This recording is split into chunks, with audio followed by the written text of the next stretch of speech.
So this Saturday is the CCDC Invitational. Everybody is invited. You get extra credit by coming. You can help them secure a network while they're under attack, or just watch and learn from it.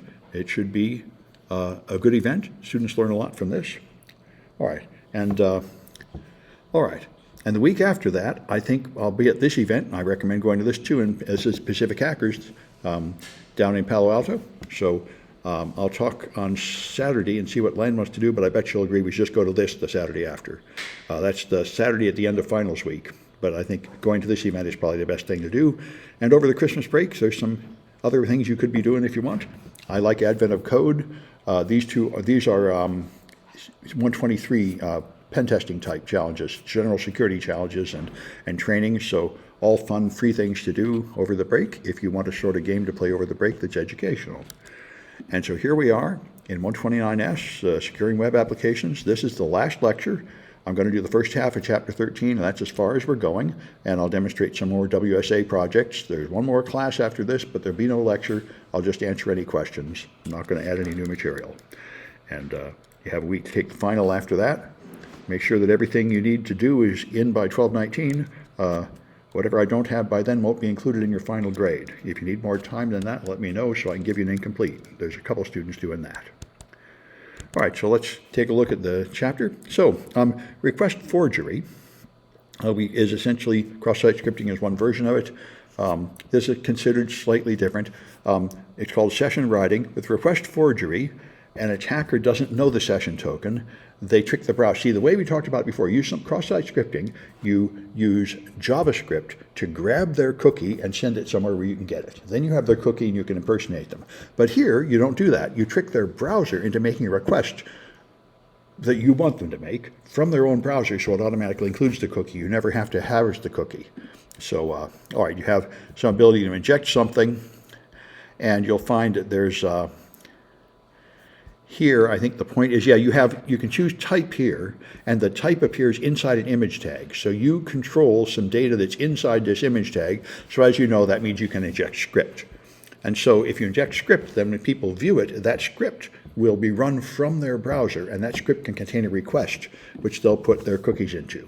So you make so if you submit a message, it goes to post somewhere, and you have information here, like a question, name, and foo, parameters going in. So what you do is you add to the page these daf and foo are data you sent up, and if you find that greater than, less than signs are forbidden, so you can't inject the usual cross-site scripting, you can still inject stuff inside this image tag, and what you do is you put in PHP username and password, and then put a pound sign at the end to end it. So this will make a request to this location, creating a new user with a username and password under your control. So that's the point. You can do this. Now, there are some tricks. If you want to present this, of course, then you shouldn't let the user control anything that is used to create the output, even if it's inside an image tag or anything. Validate it carefully, restrict all the fancy characters, and so on. All right, but cross-site request forgery, you have a website that contains something like an iframe that makes a request to some other site. That's what the cross-site part is. And so you visit this blog, and unbeknownst to you, your browser makes a buy request to buy my book at Amazon. So if you happen to be logged into Amazon, which a lot of people are, then it will buy that book. Now, the same origin policy means that your browser will not send your cookie to the wrong domain. So it will not send your Amazon cookie to some wrong domain, but this request doesn't do that. It goes to Amazon, or your browser sends the Amazon cookie and buys the book. That's the joy of cross-site request forgery. The only problem is you can make a request from one website to another domain, and that's necessary because often you have things like ads on your page, and the ads are served from another domain. So it is normal behavior for a browser to come from one domain and then request content from another domain and display it. You got to allow that. But anyway, it can't process the responses from the other domains, they say. And that makes me wonder how it is that ads really display, because they do display. But anyway, I think you have to include a header to allow those other domains to add content, cross-origin resource sharing or something.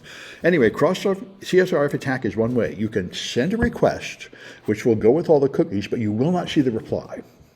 So you can't do a multi-stage attack where you fill out this page and fill out that page and fill out that page. All right, so you can make a new account with this request, going to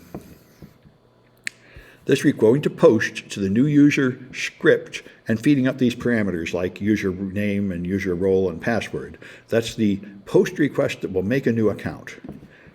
But you won't get any reply telling you whether it worked. So here's what makes it vulnerable. Your request performs a privileged action. It only requires cookies to authenticate it, and an attacker can determine all the required parameters. So the way to prevent this is to have an anti-CSRF token where every page has a hidden field with a random value that it verifies, and that means if all you do is fill in the other parameters and make the request, it won't accept it because you didn't have the ability to include the hidden anti-CSRF parameter on there. So that's trick people into viewing a page which will submit this form with various things like password and confirm password and such. That'll create a new account. This happened to eBay. You could make a bid on an item from a third-party website, so simply viewing an item would bid on it. And the most common flaw is because we only rely on cookies to identify it. Another thing is the web interface of DSL routers. Most people don't change any of the parameters, so you can log in with default credentials and get a session token and then perform an important action like turning off the firewall, and that can all be done automatically. Make a request with default login, and that loads the cookie into the victim's browser. Then you make another request to turn off the firewall, and that's authenticated by the cookie it got from the victim's browser. CNIT 430 waitlist is full. If that's the AI course, if any of my courses, just show up the first day, and I'll let you in. Let me check. I think 430 is the AI course. Yeah, just show up on the first day. I'll add everybody. It's a good question. All right. So to prevent these, like I say, you typically have a hidden field. This is an anti-CSRF token, so that the only way someone can get an request to work is to actually load the first page in a browser and click on the link on that page. And so if you just make the post request without, in fact, loading the page before it, you cannot possibly find a valid anti-CSRF parameter. That's the idea. Of course, the tokens have to not be predictable. And they have to be tied to a session, so they can't be reused from a previous session. All right. Now here's another fun fact. Boy, I've heard about this one for about 15 years. If you go to a website that has a lot of links, they change color if they've been visited. The ones you visited are a different color than the ones you haven't visited. And that can be detected remotely. So this was used by a bunch of attacks. One of the attacks would use this to decide what domains you've been to recently, and it would pop up a box saying, the government has caught you going to porn sites. Here's the porn sites you went to. And it would have sites you'd really gone to by using this trick, so it was really convincing for social engineering. And you can do a lot more with this, too. So if you could, in principle, generate a token, you could generate guesses for a token. Like if you had, say, a 3-digit number, you could make 100 links, and then you could see which ones changed to a color, indicating that link has been used. And because of this, I think modern browsers do have a patch for this that makes it difficult or impossible to determine the color of a link remotely. This was a concern that came up years ago. So, all right. And so you want to defeat these things. If you have stored cross-site scripting, enable you to inject JavaScript that reads the token, then you can actually read the anti-CSR token and use it. But that would mean the user would have to have loaded the page that comes before the request. And so it's more limited, and there are some examples we've done in the Web Security Academy where you do this. You inject not just a request, but also some JavaScript that will harvest the token off the currently loaded page in order to add it to the request. It can be done, but it gets complicated. All right, let's take a look at a Kahoot.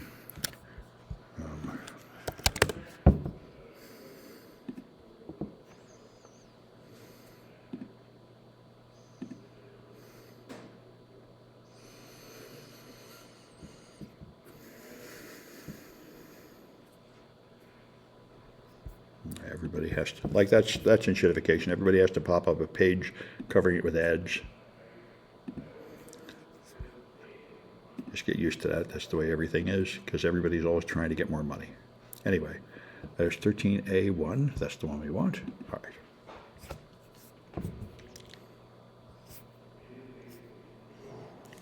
All right.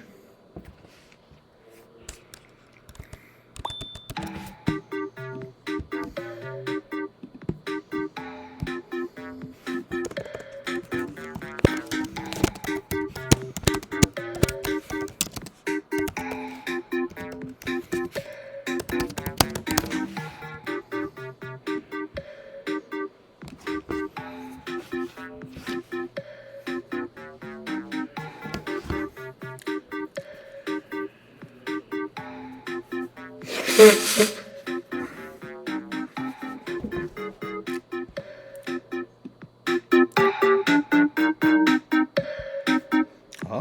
a lot of people did coach today. Good.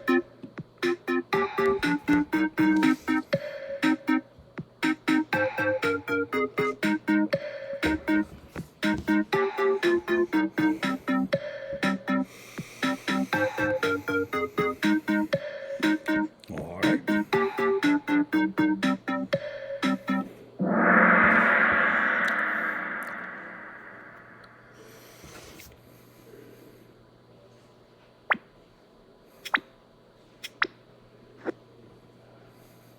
All right, so how do you prevent a CSRF attack?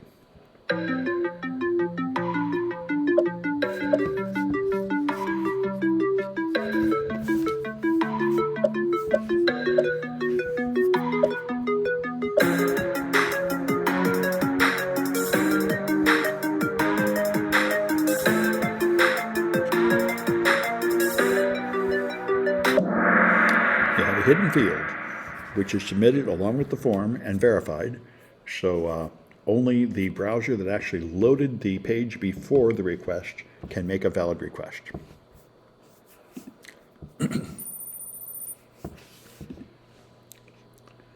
All right, which attack requires a stored cross-site scripting vulnerability?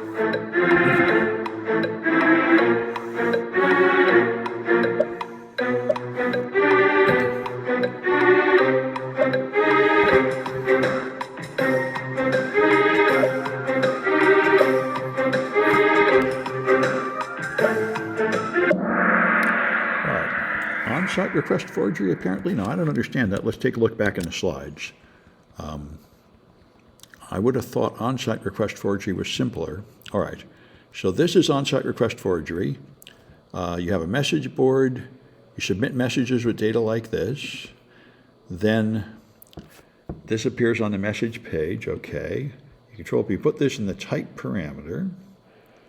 Now a user viewing the message will send a request attempting to create an... Oh, I see. I think the point is an on-site request forgery would only affect you if it was reflected. It has to be stored if it's going to affect other users. Okay, I guess that makes some sense. All right, fair enough.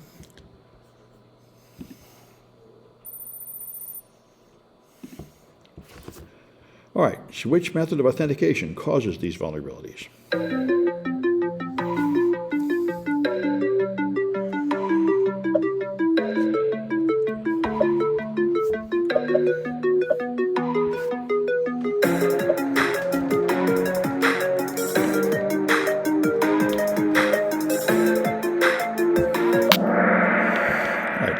And that's because you're using cookies, and this all comes from the stateless nature of HTTP. Since the HTTP protocol, every request going to the server is treated independently, and it doesn't remember who you are, then you have to keep sending it this authentication cookie with every request to remind it who you are. You could have a different system where somehow when you log in, it remembers who you are and recognizes requests coming from you, and that would be a very different kind of system. But the way HTTP is, since it was originally designed only to deliver non-personalized information, and Netscape added the magic cookie later to allow this to have a login and personalized information, which it wasn't designed for. You had this strange mechanism of always sending a cookie with every request to the server, which led to this vulnerability.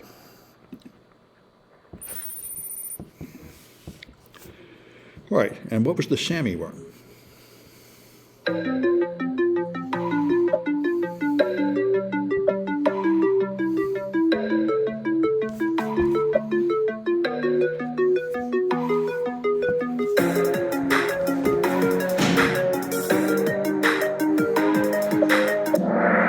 was on-site request forgery. It was a script embedded in his MySpace profile, so everybody that viewed his profile would add him as a friend and send a copy of his profile to a bunch of other people, so he geometrically would expand. That was on-site request forgery, stored on the server and affecting every user that saw it.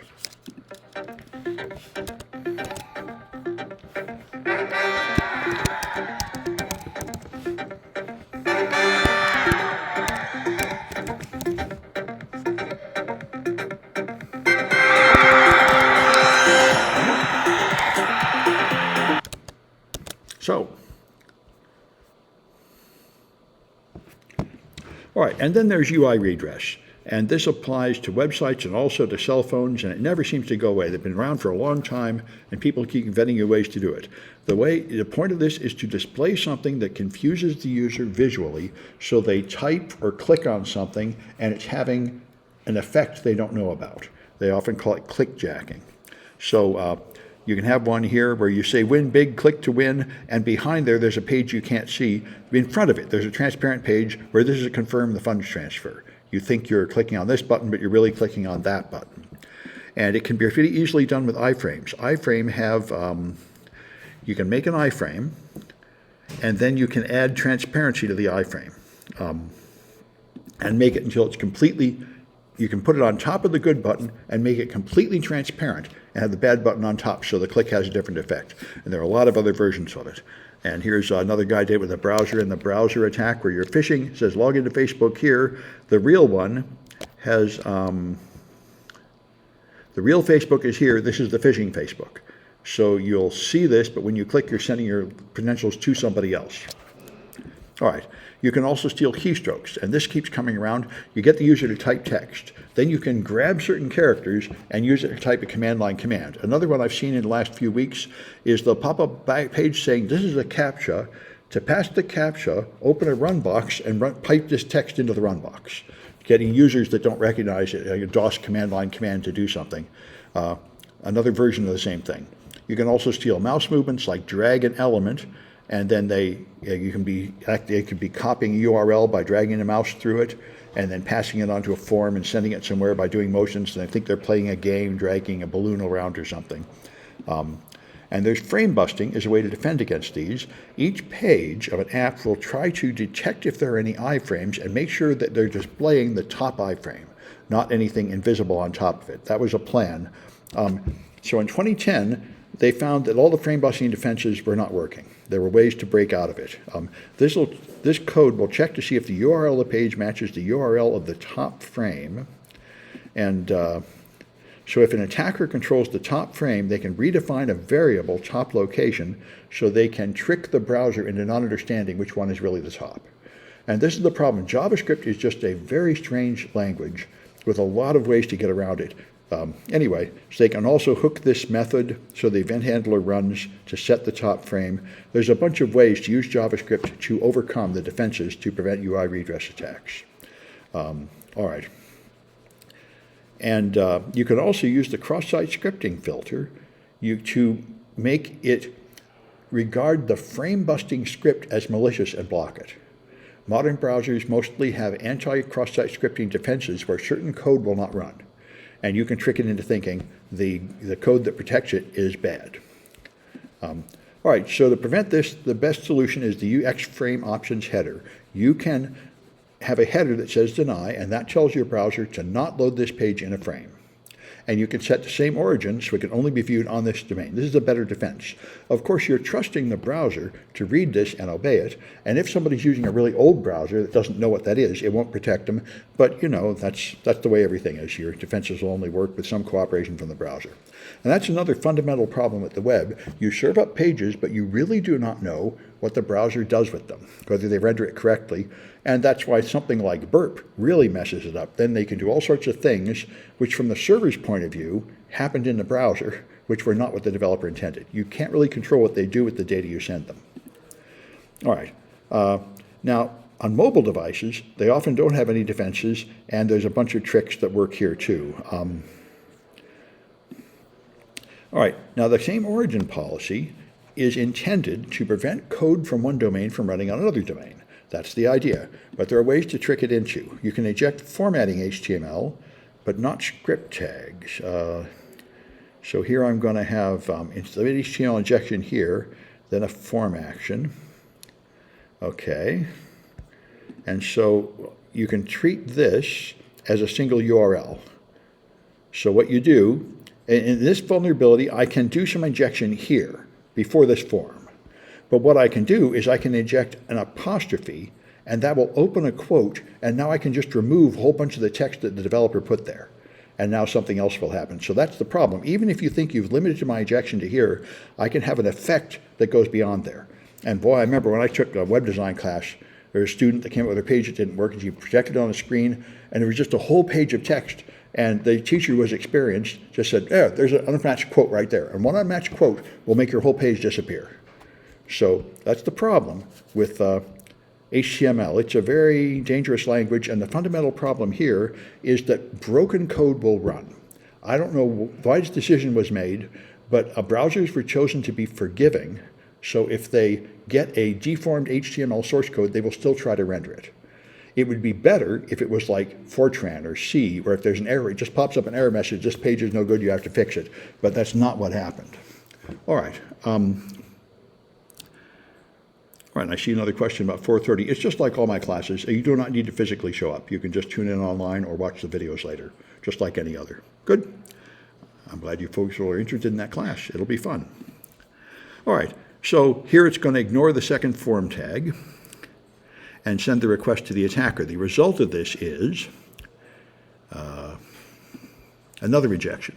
So here I inject another form tag, and if you have a form tag and a second form tag, this is, well, just what I was saying. This is invalid HTML. You have two form tags and only one slash form tag. Now, a proper language would just stop and not render anything, but a modern browser will try to fix this code and run it. And what they say is some browsers, maybe all browsers, will accept the first one and ignore this one. So now, even though this was supposed to send it to that domain, now it's going to send it to this other domain. So even if your injection takes place in an area you think is harmless, it's not harmless. And this is why, as I've said, you can't use HTTP for anything anymore. You have to use HTTPS for everything, because HTTP lets you add code, and that's dangerous. You can also inject CSS. You can put text in the subject line of an email. You could put in the start of a CSS tag, and that will have a similar effect of eating up some code after it. All right. And then there's JavaScript hijacking. You can load JavaScript from another domain and use it, and this is done a lot these days. Usually there are generic scripts. I see this in almost every page. The modern JavaScript frameworks, they load a bunch of JavaScript code from other sites to use it. And so user logs in, they click Show My Profile. That page contains a Show User Info script that dynamically loads, and then it also dynamically loads some script. Here's where you get to exploit another problem about JavaScript, which is overloading. If the script gets user data, I can define, I make calls show user info to find out the information from a user. I can make a page that loads the same script but defines a different show user info. You can override the official code with a redefined function that does something different. And now they'll put that profile in a pop-up or send it somewhere. Another problem. All right. So if you don't have anti-CSRF tokens, then cross-domain requests can return data. Another thing people do is try to poison their JavaScript with bad code at the start. So you load it and strip the bad code out. You don't just load it with an include, you load it with an XML HTTP request and then remove part of it. And that's the way to trick people. So if they don't know how to load it, it's sabotaged and won't run. That's a possibility. All right, you can also only allow code to be loaded via post requests. This can use post methods, but you can't do posts from inside a script. These are possible defenses to stop these attacks. And HTML5 allows full two-way interactions with other domains. I don't know how many people are using this yet, but they might be. And so you have an origin header to cross-domain requests. The server response includes headers that limit what you're allowed to do with it. There are some ways to allow some cross-origin functions within HTML5. Thing to be aware of. All right, let's try another Kahoot, and then I'll demonstrate those Web Security Academy things. 13A2 is where we're going. All right.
All right, what's the weak defense against clickjacking?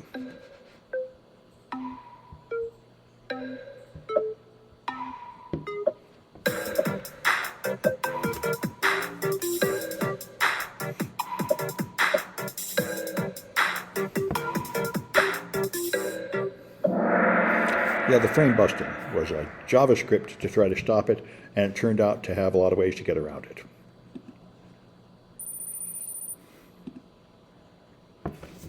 All right, how do you steal a token with HTML injection?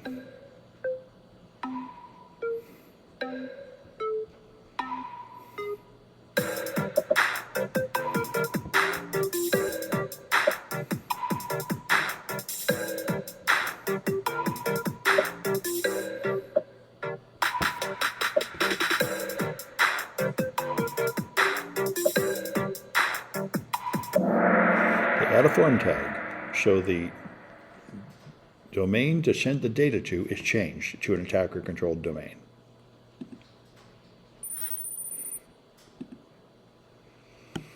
All right, what is the recommended way to stop clickjacking?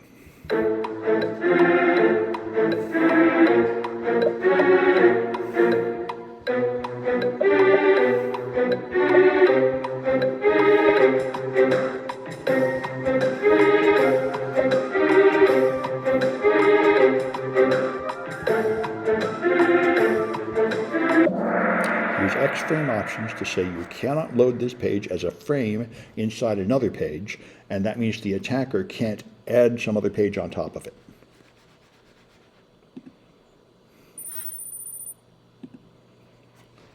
All right, and the header field the browser adds to XML HTTP requests.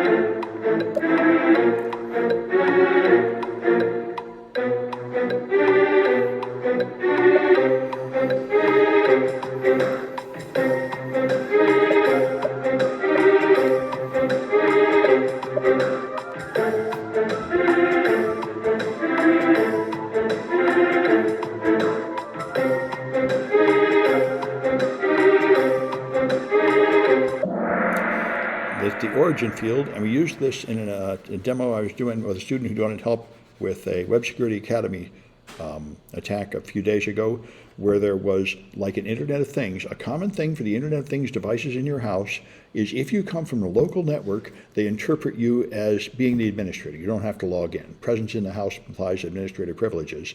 And they were using the origin tag to tell if you were in the house, so you could just change that, and then it would interpret your data as having come from the trusted area.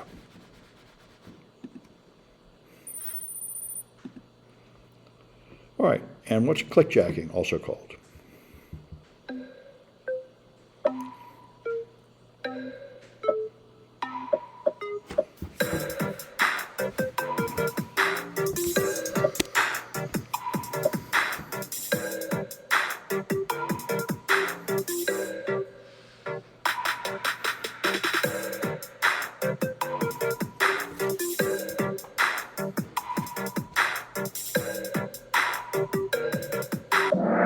That's UI redress, where you somehow create a confusing user interface that tricks the user, and this happens all the time. Both the Democrats and much more the Republicans did this in the political campaign. They made a page that made it look like you were donating $20, and it wasn't obvious that you were agreeing to donate $20 a month forever, and that sort of thing.